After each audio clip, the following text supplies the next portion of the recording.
বলেছেন যে এই যেহেতু আমি এইখানে জিতিনি আমি এই রাস্তাটা করব না। মাইক লাগিয়ে বলে গেছেন? বাজারের মঞ্চে বলেছিলেন, বাজারে পঞ্চায়েতের সামনে মঞ্চে বলেছিলেন। মাইক লাগিয়ে? হ্যাঁ বলেছি। করে দিচ্ছে না, যেখানে বলছে আপনি ভোট পেয়েছি, যেখানে আমাকে দেখেছে সেইখানটা আগে করব। কে বলেছে আপনাকে? এমএলএ সাহেব। না, একবারে শেষ। আমরা শেষ। আমাদের বাল বাচ্চা নিয়ে কীভাবে যে কষ্ট পাচ্ছি আমরাই জানি। কোনো গাড়ি আসছে না, কোনো খদ্দের আসছে না, এই রাস্তার উপর দিয়ে কী করে আসবে? তা আমরা বারবার করে এই শাসক দলকে বলছি যে আমাদের মানে একটু তাকান, যে একটা রাস্তা অন্তত ঠিকমতো করে দিন, তাও ওনারা করে দিচ্ছে। একদিকে শাসক নেতার রাস্তা সংস্কার না করে দেওয়ার প্রতিজ্ঞা, অন্যদিকে 7 বছর ধরে জেলা পরিষদের রাস্তা সংস্কার না করে দেওয়ায় চরম হতাশায় ভুগছেন পূর্বস্থলীর পাটুলি গ্রামের বাসিন্দারা। পাটুলি বাজারের ব্যবসায়ীদের ব্যবসা লাঠে ওঠার মতো অবস্থা হয়েছে। বেহাল রাস্তার জন্য বাইরের খদ্দেররা আসে না পাটুলি বাজারে। পাটুলি গ্রাম পঞ্চায়েত অফিস থেকে হাসপাতাল পর্যন্ত প্রায় 1 কিলোমিটার রাস্তার বেহাল দশা হয়ে আছে। বৃষ্টি হলেই হেঁটে যাওয়া দুরস্ত, সাইকেল, বাইক বা টোটো চলাচল করা দুঃসাধ্য ব্যাপার। বর্ষাকালে 1 হাঁটু কাদা। 7 বছর ধরে স্থানীয় বাসিন্দারা রাস্তার সমস্যায় জর্জরিত।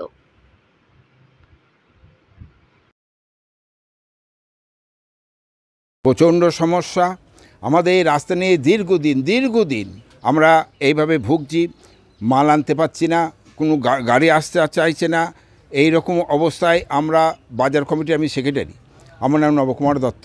তা আমরা এমএলএ সাহেব তপন চ্যাটার্জির কাছে গেছিলাম এবং 3 বার গেছিলেন, একবার না 3 বারই আমাদের সঙ্গে বসেছিলেন এবং উনি বলছেন যে আমাকে তো ভোট দেয় না, পাটুলির লোকরা তো আমাকে তো যেতে পারে না, আমি তো হেরে আছি ওখানে, যার জন্য ওখানে রাস্তা আমি এখন করব না, যেখানে আমাকে জিতিয়েছে সেইখানে আগে করব কাজ। করে দেবো না বলেছে? করে দেবো না, এবারে পরিষ্কার পরিচ্ছন্নভাবে বললো যে করবো না, কেন করবো, পরে করবো, যেখানে আমাকে জিতিয়েছে সেখানে আগে করব, আপনাদের পর করবো। আমরা যেহেতু ভোট দিইনি, আমরা এখানে বিজেপির এখানে পঞ্চায়েত হয়েছে, যার জন্য রাগ ওনার। তাহলে এই রাস্তা আর হবে না? এই রাস্তায় কী করে হবে? আমরা তো অসহায় হয়ে পড়েছি। আমাদের বেচাকেনা একবারে শেষ। আমরা শেষ। আমাদের বাল বাচ্চা নিয়ে কীভাবে যে কষ্ট পাচ্ছি আমরাই জানি।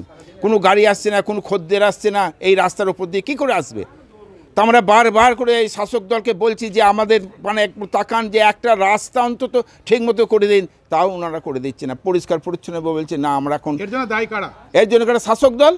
আচ্ছা, শাসক দল যারা আছেন তাছাড়া আবার এমএলএ সাহেব সম্পূর্ণ দায়িত্ব তার। প্রশাসনের দৃষ্টি আকর্ষণ করতে ওই রাস্তায় বহুবার ধান গাছ রোপণ করা থেকে সংবাদ মাধ্যমকে এহেন বেহাল চিত্র তুলে ধরা হয়েছে বহুবার, তবুও তাতে কোনো কাজ হয়নি। আর হবেই বা কী করে? শাসক দলের এক জননেতা যখন পাটুলি বাজারে মাইক লাগিয়ে প্রকাশ্যে বলে গেছে যে তিনি পাটুলির এই রাস্তা করে দেবেন না, তারপরও এই রাস্তা সংস্কারের কাজ কী করে জেলা পরিষদ করে দেখাতে পারে? আগামী দিনে আদৌ এই রাস্তা সংস্কার হবে কি না তা নিয়েও এলাকায় প্রশ্ন উঠছে। রাস্তা মানে কি গরু মোষের খামার বাড়ি হয়ে গেছে, গোয়াল বাড়ির মতন, যা এবড়ো খেবড়ো। এটা তো জেলা পরিষদের রাস্তা। তো আমরা তো এর আগে অনেক কবার বিধায়কের কাছে, বিডিওর কাছে গিয়েছি, শুধু দেখছি বলেছে। এই হচ্ছে ব্যাপার। তা সত্ত্বেও আমরা বিধায়কের কাছে এর আগেও অনেক কবার গিয়েছি, কিন্তু বিধায়ক এখানে বলেছেন যে এই যেহেতু আমি এইখানে জিতিনি আমি এই রাস্তাটা করব না। মাইক লাগিয়ে বলে গেছেন? বাজারের মঞ্চে বলেছিলেন, বাজারে পঞ্চায়েতের সামনে মঞ্চে বলেছিলেন। মাইক লাগিয়ে? হ্যাঁ বলেছিলেন। আমি এই রাস্তা আমার একটা অভিমানের সহিত বলেছিলেন যে আমি এখান থেকে জিতিনি আমি এই রাস্তা করব না। না, এই রাস্তা পাটুলির লোককে এখানকার গরু মোষ বন্ধ করতে হবে, তবে আমি এই রাস্তা করব। গরু মোষ যা নচেত করবে না। তাহলে আপনাদের কি ক্ষোভ আছে এর জন্য? ক্ষোভ তো আমাদের আছে। এই রাস্তা যেই করে দেবে তার প্রতি আমরা সহানুভূতি হব। বেচাকেনাটা প্রচণ্ড হাফ হয়ে গেছে এক একটা দোকানে। লোকজন আসছে না, লোকজন আসছে না। কি নাম আপনার? আমার নাম কার্তিক সাহা। পরিস্থিতি বর্তমানে ট্রাক্টর আর গরু ছাড়া কিচ্ছু চলছে না এবং জেলা পরিষদের রাস্তা বিগত দিন এমএলএকে বলা হয়েছে, এমএলএ মানে আমাদের এখানকার এমএলএ তপন চট্টোপাধ্যায়, ওনাকে বলা মাত্র কোনো রকম কর্ণপাত করেননি।